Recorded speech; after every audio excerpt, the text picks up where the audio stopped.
ဒီနေရာလေးစောင်းမိုက်နော်ဒီနေရာလေးကနေပြီးတော့ဒီလိုထိုင်ကုန်လေးနဲ့ဗျာထိုင်ပြီးဒီလို view လေးနဲ့အေးစစ်စစ်နေရဒါတော့ဦးထိပ်ကိုပြန်သွားပါတော့ဦးထိပ်ကိုပြန်သွားမယ်ဦးထိပ်မှာတော့ photo shoot နေကြပါလေ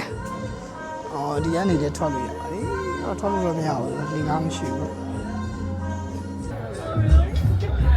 Oh yeah I see that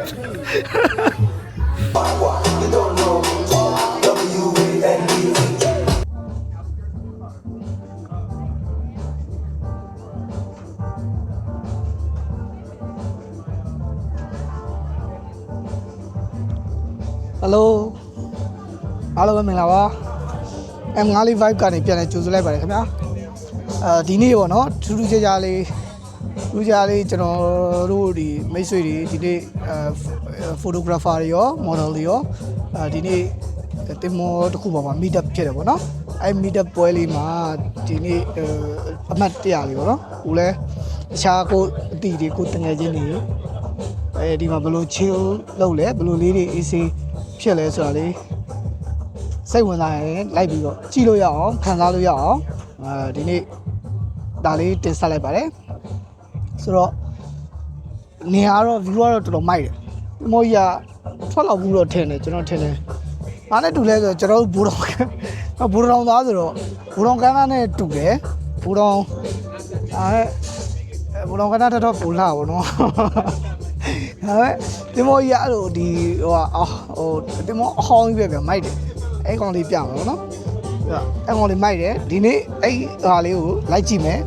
စိတ်ဝင်စားရင်ဆက်ကြည့်ပေါ့နော်အကယ်မဟုတ်ဘူးကိုမှလှုပ်ရှားရှိရဆိုလဲလှုပ်ပါကျွန်တော်တို့ကနည်းနည်းဒါ entertainment အနေနဲ့ပဲဖြစ်ဖြစ်ဒါလေးရိုက်ပြခြင်းဖြစ်တယ်ဆိုတော့အချိန်ရမှကြည့်ပါအေးပါဒီထက်ပိုပြီးတော့လှုပ်ရှားရှိလှုပ်ပါအဲ့တော့ဆက်ရအောင်ကျွန်တော်ကြောက်တယ်ဟိုဘက်ကိုပြပါအရင်ဆုံး view လေး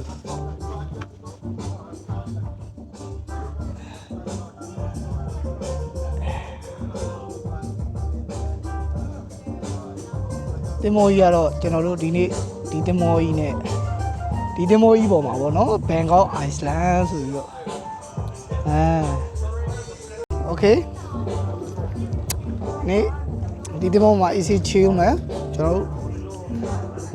ဘယ်လိုလေး chill ပြီးတော့ဘာလေးလှုပ်ဖြစ်မယ်ဘယ်သူနဲ့တွေ့ပြီဘယ်သူနဲ့စကားပြောဖြစ်မလဲကျွန်တော်တတ်နိုင်တယ်လို့တော့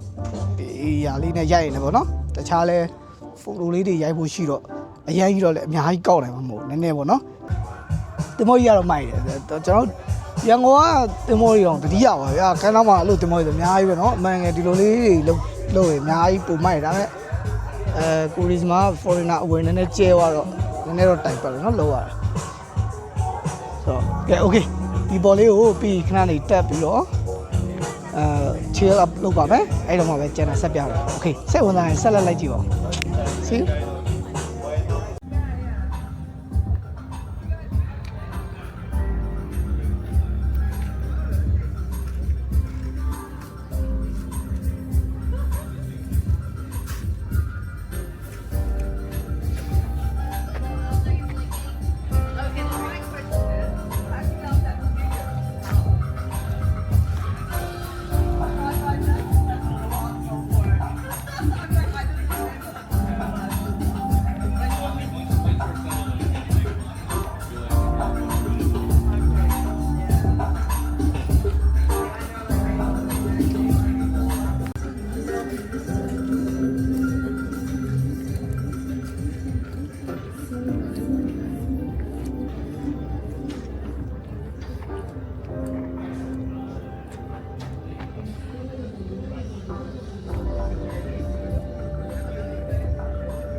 大呀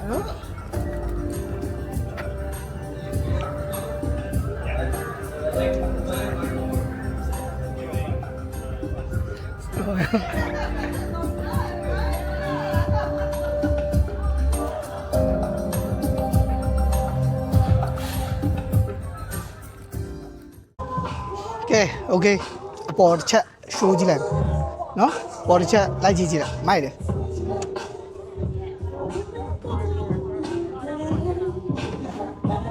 လိုလေးတောက်ပါမယ်အေးစီဒီမှာချက်ချပါပါခွေးလေးတွေတွေ့ရ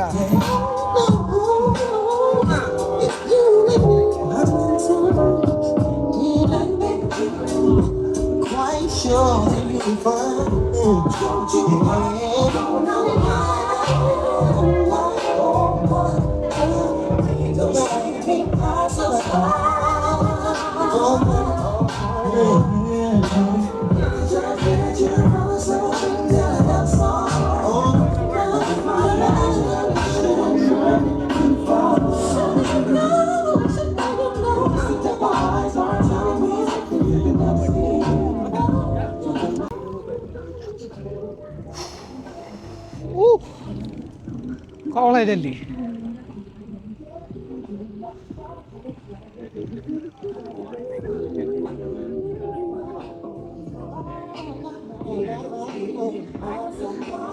ပါတော့လေဝင်ငိမ့်လေးဆိုပုံပိုင်တယ်ဟိုကနေပြောက်တယ်လေဒီတိုင်းမှတော်တော်မိုက်တယ်ဒီတိုက်တယ်ရှေ့အဲမိုက်တော့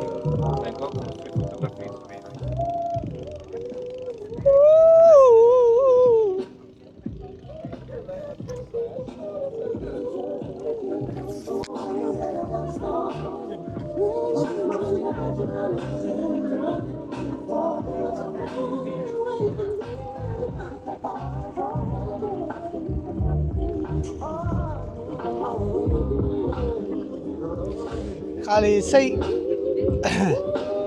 အဆင်မပြေလို့ release လုပ်ချင်တာပဲဖြစ်ဖြစ် relax လုပ်ချင်တာပဲဖြစ်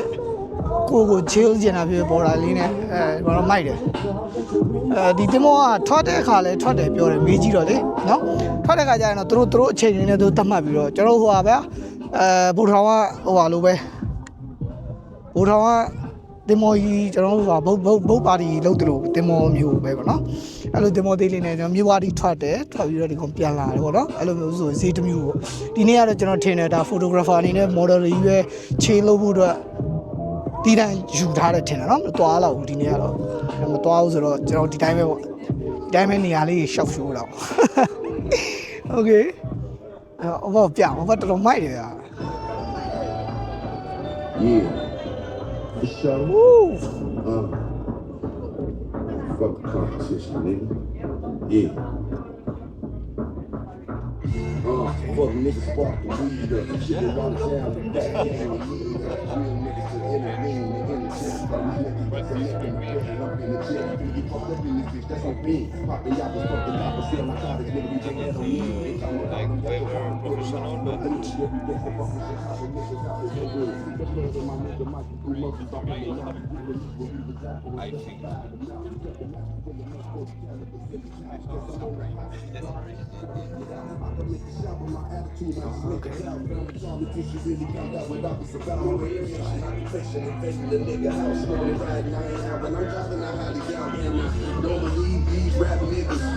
Ako, po maludoy.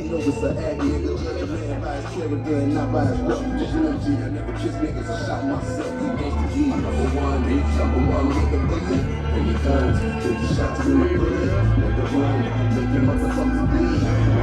Real G's, fucking human beings. Number one, nigga, bullet. Take the guns, take the shots in the bullet. Need a run, make your motherfuckers bleed. Real G's, fucking human beings. ကျွန်တော်ကင်မရာမန်ကြီးပါဇာယာ in Thailand ထိုင်းရောက်ပြီတစ်နေ့ကြာနှစ်နေ့ကြာမိုက်တယ်ဗျာရှယ်ဟာအောက်မှာခေါ်နိုင်မှာစား ဟာလား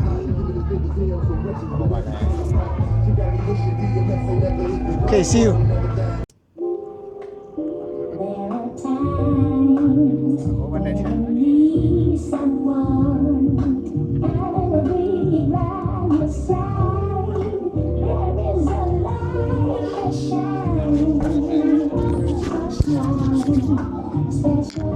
sorry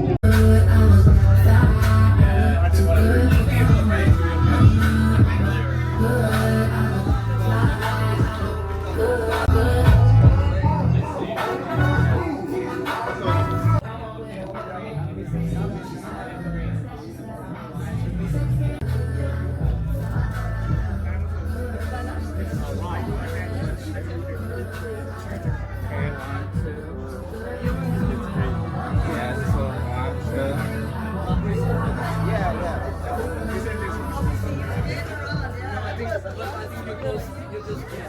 something there. I think the government. There is something.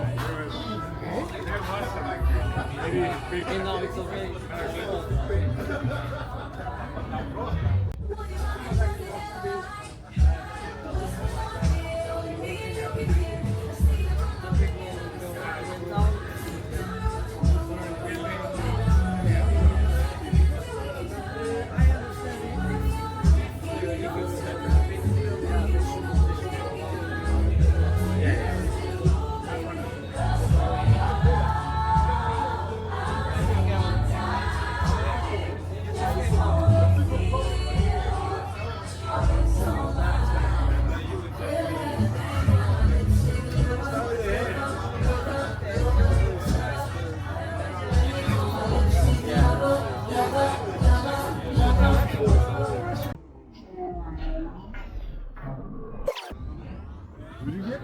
Yeah, I see that.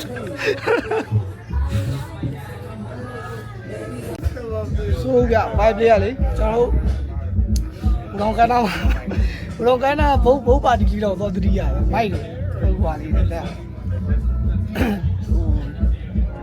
ကိုလူနဲ့ကိုဒီချီလို့ပြီးတော့တာယာလေးဖြစ်တာပေါ့နော်ဓာတ်ပုံရိုက်တဲ့လူကရိုက်ချီတဲ့လူကချီမော်ဒယ်ရိုက်ချင်တဲ့မော်ဒယ်ကိုဖိုတိုဂရာဖာတပြောလို့ရတယ်လို့မော်ဒယ်ကလည်းဖိုတိုဂရာဖာတပြောလို့ရတယ်သူပြပြကိုဒီနားလေးရိုက်ပြီးဆိုတော့ရိုက်ပြီးတယ်အဲဒါမော်ဒယ်လေးနဲ့ဖိုတိုဂရာဖာတွေပဲစုံနေနေရပါတော့ဒီမှာ AC ချီရလည်းမိုက်တယ် relax ဖြစ်တယ်ဗျာဒီကျွန်တော်အများကြီးပြောတတ်တော့ relax ဆောင်ဖြစ်တယ်ကျွန်တော်အိမ်နာကန်နာလေးတော်တော်ထိုင်နေကြဆိုတော့အဲ့ကန်နာလေးမှာဒီမောနဲ့လာပြီးတော့ဟိုဖြစ်ရတဲ့ပုံစံမျိုးဆိုတော့နော် CD view ကိုကြည့်ပြီးတော့ဒီလိုဒီမောလေးတော့မှာ AC လေးချီပြီးတော့ကြည့်ရတာတော်တော်မိုက်တယ်ဟိုအပေါ်ကလေခုနပြတဲ့အပေါ်ကယူလဲမိုက်တယ်ဒီကနေကျတော့တင်မောဥထေပေါ့နော်ကျွန်တော်တင်မောသားဆိုတော့တင်မောတော်တော်တတိယပါတယ်အဲ့တော့အမှန်ဒီပေါ်ရောက်ရင်တော့တင်မောကိုထောင်းရတယ်တင်မောကိုပြန်ရောက်သွားလို့ခံစားရတယ်ကိုလွမ်းကြည့်တယ်ကျင်းတတ်ပါကျေးဇူးတင်ပါโอเคစိတ်ဝင်စားဆက်ကြည့်လိုက်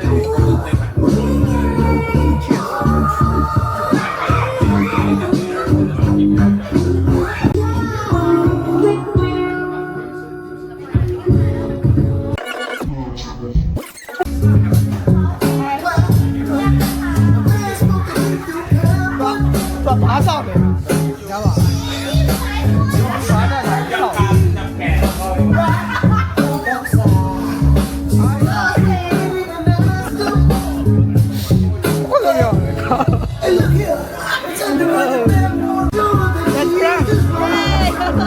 Thank you.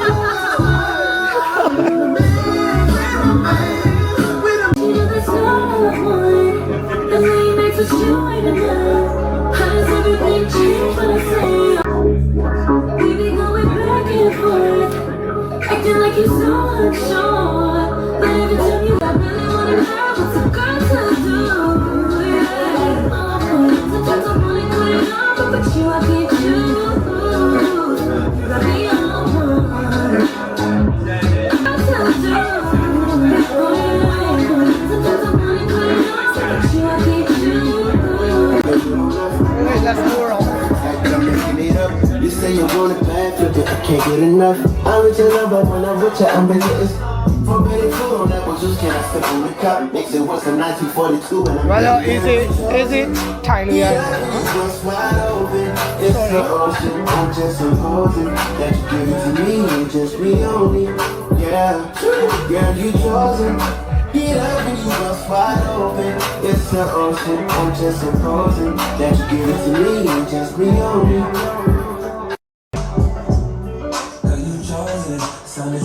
ကြောင်လေးကားလေးနဲ့အိုးကျွန်တော်အကြိုက်ဆုံးကတော့ဒီနေရာပဲစက်ဒီလိုအောက်ထဲမှာလည်းရှိသေးတယ်ပဲဒါတော့ try လိုက်ပေါ့နော်ဒီအောက်ထဲမှာလည်းအဲ့လိုတပွဲရတယ်ပေါ့နော်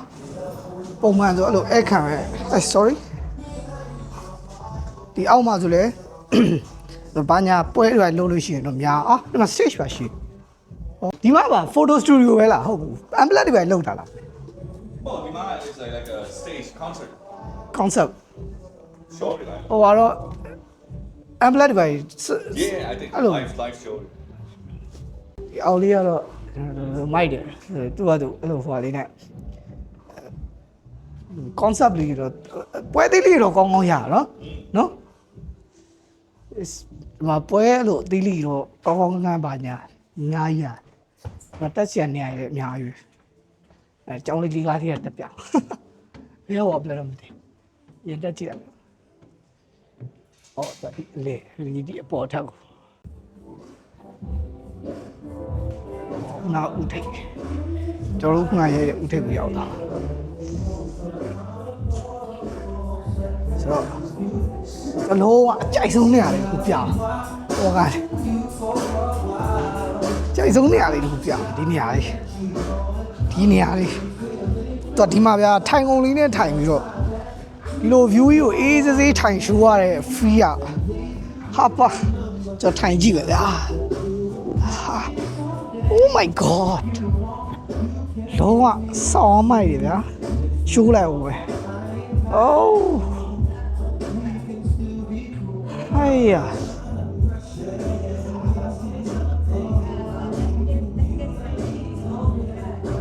ဒါလေးဒါကျွန်တော်အိမ်သားမှာဆိုရင်တော့ကျွန်တော်နေ့တိုင်းရောက်ပြပေါ့တေးကြရတယ်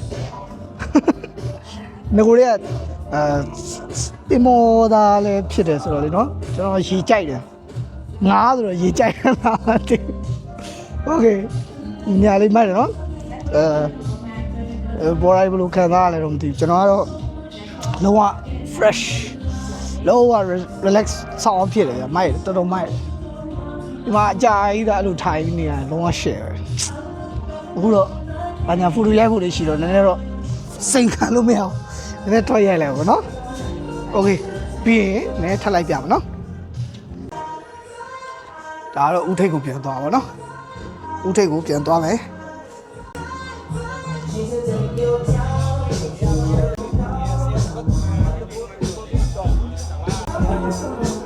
ပြီးတော့လင်းသွားပါပြီဒီလင်းသွားတော့တမိုးရိုက်လို့ကောင်းပါဘူးနော်ကျွန်တော်ကောင်းစီကြည့်နေကောင်းလာတယ်ဘာလို့ချလိုက်မလားတော့ထင်လို့အားမကွန်မန့်မပေးကြဘူးပြောကြပါဆိုတော့ဘလို့နေလဲဘာလဲညာလဲပေါ့နော်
ရှိတ်စားပါရ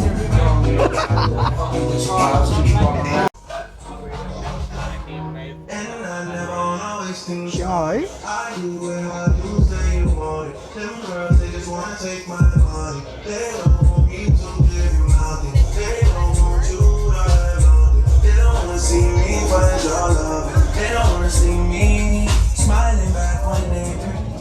Okay ဒီမှာတော့ lighting နေနဲ့ setting ချနေပါတယ်သူတို့ရိုက်ဖို့ပတ်တော့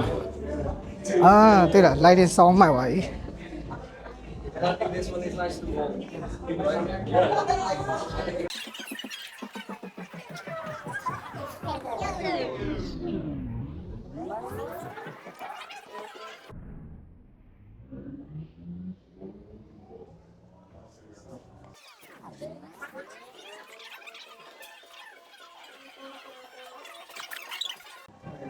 brought olive here?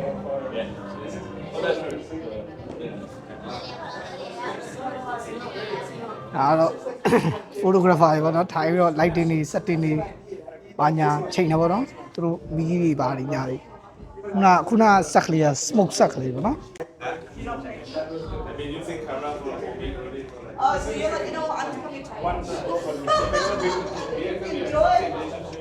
Oh no, one she lost, not ပေါ်ကတပြ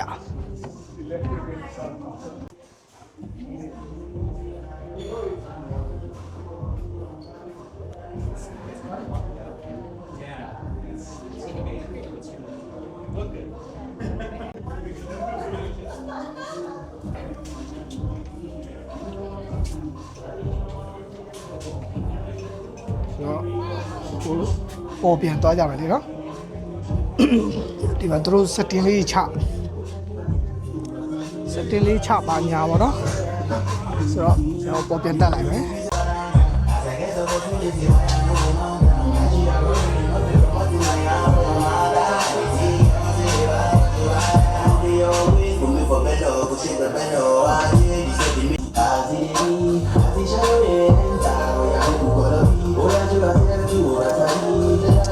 ကောင်းစီးနဲ့ကောင်းလားမကောင်း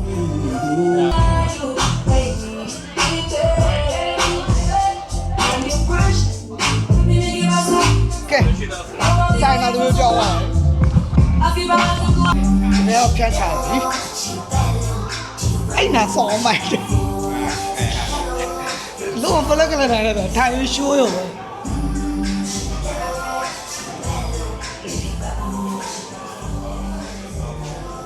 များတော့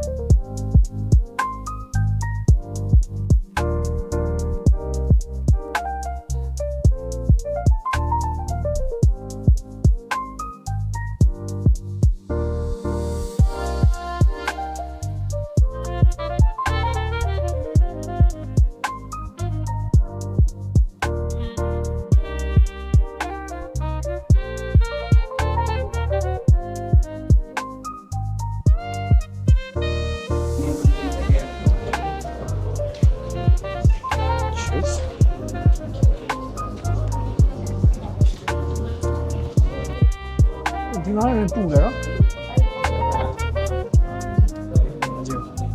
ဒီဘောကဖိုင်ဘယ်လိုကျန်းလဲ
ပြီးပြတ်သွားပါတယ်ဒူးဒူးစီရအောင်ပဲပြီးပြတ်သွားပါတယ်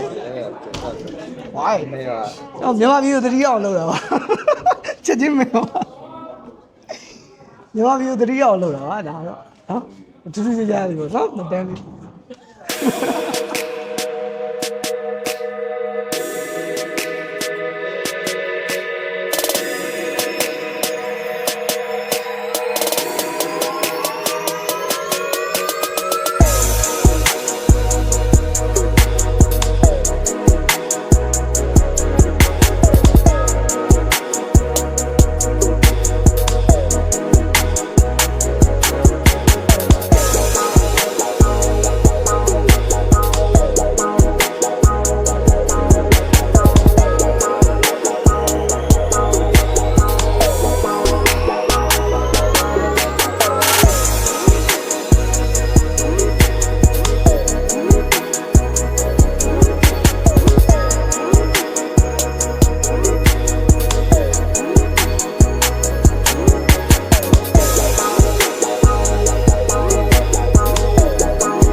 တူတူရှင်းတတ်ပါတဲ့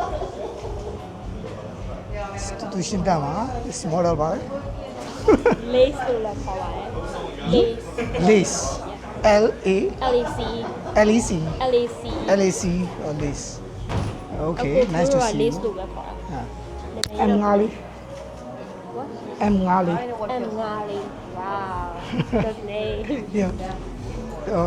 တချင်းဆိုတာအဓိက main က professional တချင်းဆိုတာ Oh my lovely Titi, Giuseppe's a naughty, in a Maserati. Hey baby, easy, fine boy like you easy. You want kiss somebody, but lose sweet melody. Oh, you want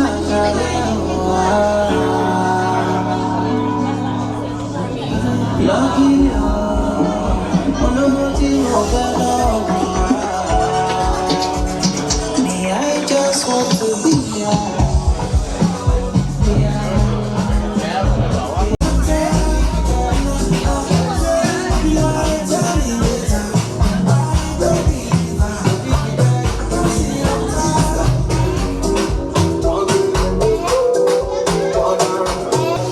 All my guys are ballers. All my girls are coming. All my guys are ballers. I know the girls are coming. It's a body na killer. And if I touch her fellow, baby girl is a diva. If I touch her fellow, they love. I don't get time, Come on, let me come. Give me one. Baby, my body fresh like Stella. Baby, once I make I show you my talent. If you love me, I want to survive. I'm on my hustle. Fine, mama, you say I, she say she want life for my cuckoo. Sexy, oh, sexy, I know it's I'm fine, cause all the boys.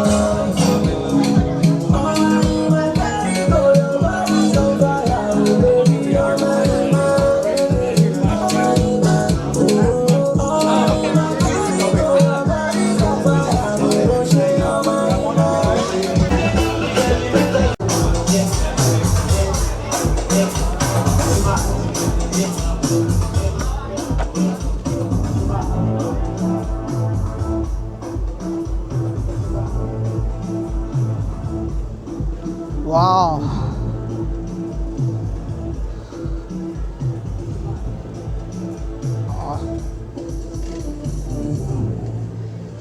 Woo.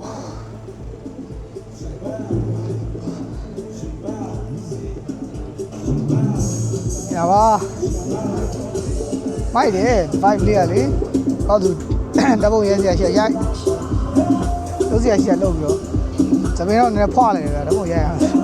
My, you are so my. You see, chill vibe, you know? So, okay. This is how like genius, enjoy the cool team, let's see. Ali be wine, you know, can I eat a piano? So, the law never. So, no bloody, some time, you see, so now it's such a enjoy over. Let's see, moment, no? Okay, hello. See you soon.